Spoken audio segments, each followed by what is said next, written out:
रविशंकर प्रसाद ने कहा कि हमने पूरा दंड की जगह हम न्याय कर रहे हैं। ये एक तरीके से जो झूठ बोलने की आदत है, वही झूठ बोलने का काम जो है वो सरकार की ओर से किया गया है। कुल मिलाकर के एक पुलिस स्टेट बनाने का पूरा मसला है। मैं तो ये कह रहा हूँ कि असल में जो सबसे बड़ी दिक्कत है इन दंड संहिताओं के अंदर, वो थी 107, 109, 151 की। ये यही तीन धाराएं हैं जिसके अंदर देश के अंदर सबसे ज्यादा प्रिवेंटिव एक्शन के अंदर लोगों को गिरफ्तार किया जाता है। विशेष तौर पर आंदोलनकारियों के खिलाफ में इसी तरीके के मुकदमे दर्ज किए जाते हैं। और 151 के अंदर तो लोग जो है सजा भी उसके अंदर 6 महीने की नहीं है, लेकिन 6 महीने तक तो लोग रहते ही हैं और तमाम सारे लोग जो है जमानत ना होने के कारण उसके अंदर पड़े रहते हैं। असल में जो जरूरत थी वो थी कि एक जो इन्वेस्टिगेशन जो इसका पार्ट है, जो बहुत ही ज्यादा एक तरीके से इग्नोर्ड है, उसके ऊपर कार्रवाई करना और एक जो है जवाबदेही तय करने का काम करना। क्योंकि ये वाली बात हम सब लोग जानते हैं कि इस देश के अंदर अगर पावरफुल कोई है तो या तो पीएम है, सीएम है, डीएम है और इसके बाद में थानेदार है। थानेदार का मतलब यह है कि वो जिस पर चाहे, जब चाहे, जैसा चाहे वैसा केस लगाने का काम कर सकता है। तो पुलिस की भी कोई जवाबदेही इसके अंदर तय होनी चाहिए। और ये वाली बात जो लगातार होती रही है कि जो लोग ऐसे हैं, मतलब जो लोग इस तरीके की जानकारियां निकालते हैं और उनको प्रोटेक्शन देने की बात बराबर होती रही है। जो लोग साक्ष्य देने का काम करते हैं, जिनकी जान को खतरा रहता है। मेरा मतलब ये है कि इन्होंने किया तो सही, उसके अंदर पनिशमेंट बढ़ा करके उससे नतीजे निकालना, या केवल फांसी आप दे देंगे, पूरी दुनिया के अंदर कैपिटल पनिशमेंट खत्म हो रही है। क्योंकि फांसी का जो पूरा मतलब है कि आदमी को फांसी हो गई, आदमी खत्म हो गया। लेकिन जो एक लंबी सजा दी जाती है उस, और जो रिगरस इम्प्रिजनमेंट होता है, उसका एक मकसद ये होता है कि उस व्यक्ति को जिसने अपराध किया है उसको रियलाइज करने का जो है अवसर उसको होना चाहिए और रिपेंटेंस का भाव उसके अंदर पैदा होना चाहिए। लेकिन अब आप ये देख रहे हैं कि जिस तरीके की परिस्थिति बनी है पिछले दिनों में, जो जो जो है एक सजा बढ़ाई चली जा रही है, उसके अंदर एक और आपने देखा होगा कि आजकल जो है वो पहले तो लड़की के साथ बलात्कार हुआ, अब जो है उस लड़की को ही पूरा जला देते हैं, खत्म कर देते हैं, या उसको जो भी गवाह होते हैं उनको भी वो खत्म करने का काम करते हैं। मतलब जो है इससे कोई एक जो प्रिवेंशन होना चाहिए था वो नहीं हो रहा है। तो जो क्रिमिनल जस्टिस सिस्टम के अंदर कॉम्प्रिहेंसिव चेंज करने की जो जरूरत थी ताकि भारतीय न्याय व्यवस्था के अंदर सुधार हो, तो अब अगर ये सवाल किया जाए कि ठीक है आपने ये परिवर्तन कर दिए, बिना बहस के परिवर्तन किए, अब इसमें कौन सी पॉलिटिक्स हो रही है? मेरे बात ये बात समझ में नहीं आती। आखिरकार ये मुझे बताइए, आपने जो परिवर्तन किए हैं ये पूरे देश के 142 करोड़ जनता के ऊपर ये लागू होने वाले हैं। अब अगर इसके अंदर आप जो है अनावश्यक की जो कार्रवाई थी, आपसे केवल बयान की बात की जा रही थी तो आपने बयान नहीं दिया। गृह मंत्री को जो है छोटी छोटी बातों के ऊपर जो बयान देते हैं, अनर्गल प्रलाप करते रहते हैं, उनसे कहा गया था कि जो सुरक्षा में चूक हुई है उसके ऊपर आप बयान दीजिए, इसमें क्या गलत कहा गया था? उनको निकालने की जगह पर आप इसके ऊपर थॉरोली आप जो है अगर डिस्कशन करते, पार्लियामेंट्री जो पूरा डिबेट है उसका मतलब क्या होता है कि अगर अपोजिशन की तरफ से भी कुछ अच्छे और ऐसे सुझाव आए जो सरकार को लगे कि ये सच जो है वो इस कानून को इफेक्टिव बनाने के लिए या जो परिवर्तन है उसके अंदर कोई लैकुना रह गया है। मेरा मतलब ये कि खुले दिमाग से जो पूरा कार्रवाई होनी चाहिए, वो कार्रवाई एक तरफा करना चाहते हैं, सब कुछ बताना चाहते हैं कि हमने किया। अरे भाई, प्रधानमंत्री आप ही हो, गृह मंत्री आप ही हो, सरकार जी। आपकी है, सब कुछ आपके खाते में जाएगा। लेकिन अगर आप डिबेट के लिए अगर लोगों को आप बुला लेते और कुछ अगर अच्छे सजेशंस आते, इसके मतलब क्या है? आपने मान लिया है कि जो भी कुछ बुद्धि है वो आपके अंदर है क्योंकि आप प्रधानमंत्री हो, गृह मंत्री है और सरकार के अंदर है। और जो पूरे विपक्ष है, जिसके पास में आज की तारीख के अंदर भी सत्ता पक्ष से ज्यादा उसके पास में वोट है, आज भी देश के अंदर जो है वो ज्यादा लोग सरकार के खिलाफ वोट देने का काम करते हैं। तो लोकतंत्र को पूरी तरीके से आप नेशनाबूद करके आप जो रोड रोलर जी। चलाने का काम कर रहे हैं, मुझे लगता है कि इससे कोई बहुत अच्छे नतीजे आने वाले नहीं है। मैं इस जो जिस तरीके से इसको पारित किया गया उसकी भी निंदा करता हूं। और इसके अंदर जो चेंजेस होने चाहिए थे, उसका इंतजार जो है वो बराबर बना रहेगा और इसके अंदर जो परिवर्तन करने की जरूरत है वो भी बनी रहेगी। कभी हम लोग उसके ऊपर भी बातचीत करेंगे कि किस तरीके के जी परिवर्तन होना चाहिए। जी बहुत शुक्रिया तिवारी जी। जी, बहुत बहुत धन्यवाद। रत्ना बोरा जी का अगर ठीक हो तो आप अपनी टिप्पणी दे दीजिए, फिर हम चलेंगे सुकुमार धामी जी के पास। रत्ना बोरा जी।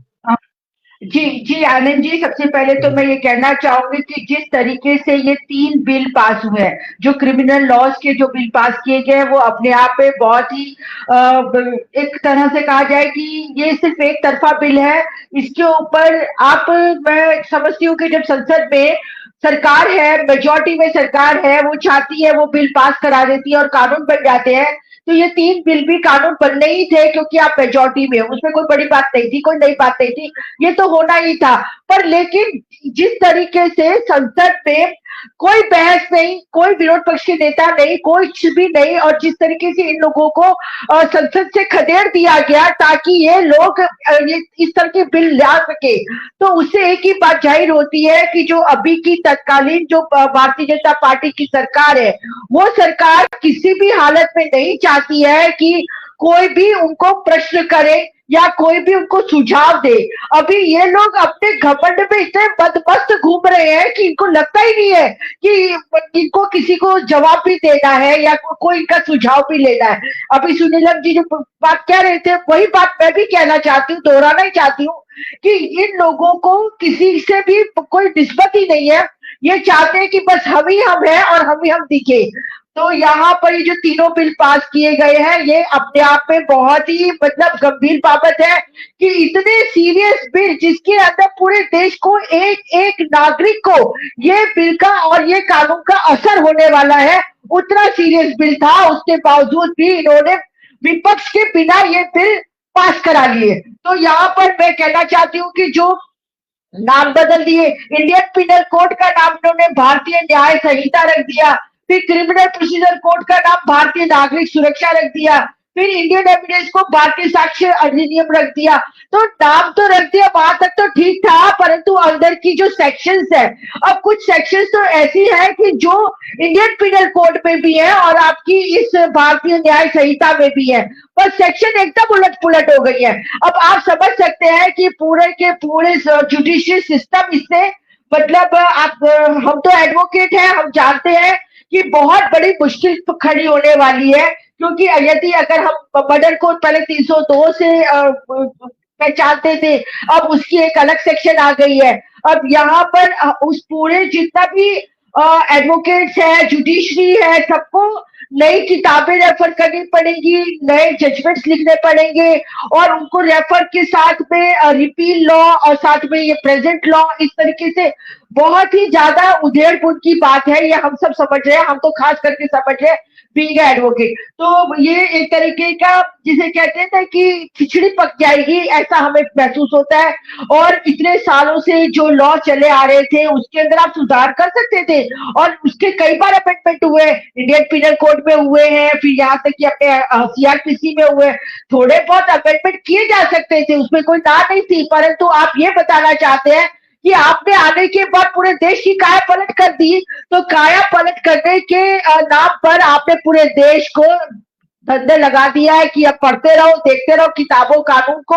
और यहाँ पर जैसे यूएपीए की सेक्शन 15 थी, उसके अंदर आतंकवाद को, टेररिज्म को डिफाइन किया गया। अब यही टेररिज्म की सेक्शन को इन्होंने सेक्शन 113 में डाल दिया है। अभी जो नया लॉ बनाया इन्होंने, उसको उन्होंने 113 में डाल दिया है। अब जो टेररिज्म के लिए एक अलग एक्ट था, अब वो ही टेररिज्म सबके लिए लागू हो गया।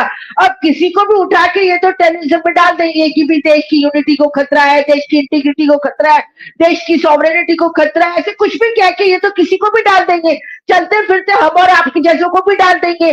और जिस तरीके से बिल आया है, इसके अंदर कई ऐसे कानून बने हैं जो ड्रैकोनियन कानून है। यहाँ पे सबसे पहले तो मैं कहूंगी, पहले 15 दिन की पुलिस कस्टडी हुआ करती थी, अब उसको बढ़ा के 60 से 90 दिन की पुलिस कस्टडी कर दी है। मतलब जब तक पुलिस चाहेगा वो पुलिस आपको लेके रिमांड ले सकती है 90 से 60 दिन तक, और जब तक वो रिमांड पीरियड चलता रहेगा तब तक आप बेल भी नहीं लगा सकते, क्योंकि अगर आप बेल लगाएंगे कोर्ट के अंदर तो पुलिस आके खड़ी हो जाएगी कि भाई अभी तो हमारा इन्वेस्टिगेशन पूरा ही नहीं हुआ। और इन्वेस्टिगेशन पूरा नहीं हुआ इस नाम से आपका कितना भी पुलिस स्टेशन में शोषण होगा। ये लोग तो मतलब इनके कहते हैं दांत में तो खून लगा ही हुआ है भ्रष्टाचार का। आप चाहे छोटे कांस्टेबल से लेकर कमिश्नर तक पुलिस पहुंच जाए तब भी भ्रष्टाचार तो इनके रग रग में शामिल है। तो इनको तो एक और तरीका मिल गया भ्रष्टाचार करने का। और आज हम भारत आजाद देश में रह रहे हैं, हम कोई गुलाम देश में नहीं रह रहे हैं, परंतु आज जो भारत की जो सामान्य जनता है उसको इन्होंने गुलाम बनाने की कोई कसर बाकी छोड़ी नहीं है ये सारे बिल लेके आने के बाद।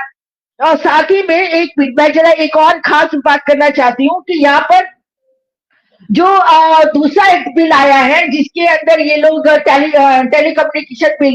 अब टेलीकम्युनिकेशन बिल के अंदर भी सारे यूट्यूब चैनल, सारे के सारे ब्रॉडकास्टिंग चैनल, सब लोग इनके रडार में आ गए हैं। आप और हम जैसे भी जो खुलेआम यूट्यूब पे बोलते हैं, हमारी आवाज भी अब ये लोग दबाने का काम करेंगे, अपने सब जैसे लोगों की आवाज भी। तो ये भी एक अपने आप में बहुत ही मतलब एक मुश्किल बिल है जिसको चर्चा होनी चाहिए थी। ठीक है, आप मेजोरिटी में पास तो करानी थी, पर चर्चा होनी चाहिए थी। मेन बात है विरोध पक्ष का काम क्या होता है, सांसद क्यों चुन के जाते हैं ताकि वो अपने प्रजा की बात, जनता की बात संसद में रखे और संसद में ऐसा कुछ भी आ रहा है तो वो उसमें चर्चा विमर्श करे। जी आनंद जी। जी रतन, बहुत बहुत धन्यवाद। हम चलेंगे सुकुमार दामले साहब के पास। ये श्रमिक यूनियन, ट्रेड यूनियन पर भी तो हम अपना हमला जबरदस्त तरीके से होगा, इस पूरे पर आपकी टिप्पणी सुकुमार दामले जी। नमस्कार। मैं बहुत संक्षिप्त में बोलूंगा। जो कायदे पास हुए उसके डिटेल में नहीं जाऊंगा। शायद जनता अगर वहां डिस्कशन भी होता तो ये डिटेल नहीं समझती थी, कोई वो टीवी देखता नहीं, पेपर में छप के आता नहीं है। लेकिन अगर कुछ उन्होंने देखा है तो इतना तो जरूर देखा कि जो विरोधी पक्ष के लोग थे उनको उन्होंने खदेड़ दिया, बाहर कर दिया। इसका क्या जो वो समझते होंगे। अब मुद्दा है करे तो क्या करे, क्योंकि उनको जो कायदे पास करना उसके लिए उनके पास बहुमत है। तो इसको अगर रोकना है तो 2024 में इनको बदलना चाहिए। There is no other way out. और इसके लिए मैं वो जो डेमोक्रेटिक सेक्युलर पार्टी का गठबंधन बना है उनकी रिस्पॉन्सिबिलिटी बहुत बढ़ जाती है। उन्होंने बीजेपी के जो उम्मीदवार होगा उसके सामने एक कॉमन आदमी खड़ा करना, उम्मीदवार खड़ा करना, ये उनकी जिम्मेदारी है। I appeal to you through your channel to those India people to be responsible. It is now or never. जो चर्चा आज हो रही है उसका उन्होंने समझकर 22 को कल उन्होंने प्रदर्शन बिल्कुल करना चाहिए। हम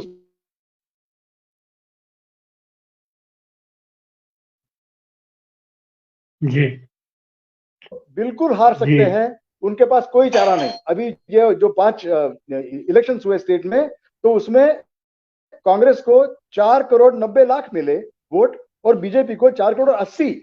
तो ये समझिए, जहां कांग्रेस जीती होगी तो विद ह्यूज मार्जिन और जहां लूज कर गई होगी तो with small margin. This is because of division of votes. तो मैं इनको कहता हूं कि बिहेव रिस्पॉन्सिबली और सबके सब गठबंधन ने एक उम्मीदवार दें। ये इसका अगर वो हम करते हैं तो जो कुछ आज तक ये 10 साल में उन्होंने नुकसान किया है we can turn it back. धन्यवाद। बहुत बहुत धन्यवाद दामले जी। संकट बहुत बड़ा है और इस संकट से निपटने का एक ही है कि अब ये सब लोग एक साथ इकट्ठा हो जाएं, एक साथ बैठें और इसका समाधान तो अब केवल और केवल जनता निकाल सकती है। और जनता के पास पहुंचने का, अपनी आवाज पहुंचाने का जिस स्थिति में हम लोग आज की तारीख में पहुंच गए हैं, अब पुरानी सारी पद्धति खत्म हो गई है। कैसे कम्युनिकेट हो, पूरी मीडिया इनके पास है, सत्ता इनके पास है। सोशल मीडिया भी अभी फिलहाल अपनी बात रख ले रही थी, लेकिन सोशल मीडिया पर भी इन्होंने अपना शिकंजा कस दिया है। तो ये आने वाले 4-5 महीने जो भी हो, अगर चुनाव होता है तो, और अब हमारी उल्टी गिनती शुरू हो गई है, लेकिन उसके बावजूद भी जो इंडिया गठबंधन बना था, जिस तरीके का टेम्परामेंट लेकर के बढ़ा था, हमारे ही कुछ साथियों ने उसको खत्म करने की कोशिश की। खैर ये पिछले दिनों जो ये चौथी बैठक हुई है अपनी इंडिया गठबंधन की, वो स्वागत योग्य है, लेकिन उससे केवल काम नहीं चलेगा। और पहली बात, जबकि हम सारे लोग कह रहे थे कि केवल कमरे में बैठ करके गठबंधन बना देना और बातों पर सहमति बना देना, ये कोई मतलब नहीं बनता है। मतलब तो यह है कि आपके कैडर के बीच में, जनता के बीच में आप अपनी बात कैसे रख पाते हो। और इनका ये जो छद्म प्रचार है, पुरानी सारी चीजें खत्म हो जाती है। अब इनका तो है कि मंदिर हमने बना दिया, बहुत बढ़िया कर दिया, कश्मीर को हमने अपने भारत से मिला दिया। और आने वाले दिनों में जिस तरीके से अपना सतपाल मलिक जी ने अपनी आशंका व्यक्त की थी, वो सारी चीजें सामने आ रही। संसद पर इन्होंने हमला करवा दिया। अब कोई न कोई और ये ऐसा उपक्रम जरूर करेंगे जिससे पूरी ये पूरी जनता की मानसिकता अपना बदल जाए और उन्हें फिर एक बार, और अगर इस बार अगर फिर आ गए तो निश्चित रूप से हम लोग शायद फिर इस तरीके की बात करने लायक भी नहीं रहेंगे और जनता बात करने लायक रहेगी। भयंकर शोषण, दमन, उत्पीड़न होगा और ये हमारा देश पूरी की पूरी तरह तानाशाही के आगोश में चला जाएगा। और उसकी शुरुआत इन्होंने कर दिया है, चुनाव आयोग को जिस तरीके से हस्तगत कर दिया, सारी संवैधानिक संस्थाओं पर बलात् कब्जा दर कब्जा करते चले जा रहे हैं। तो आज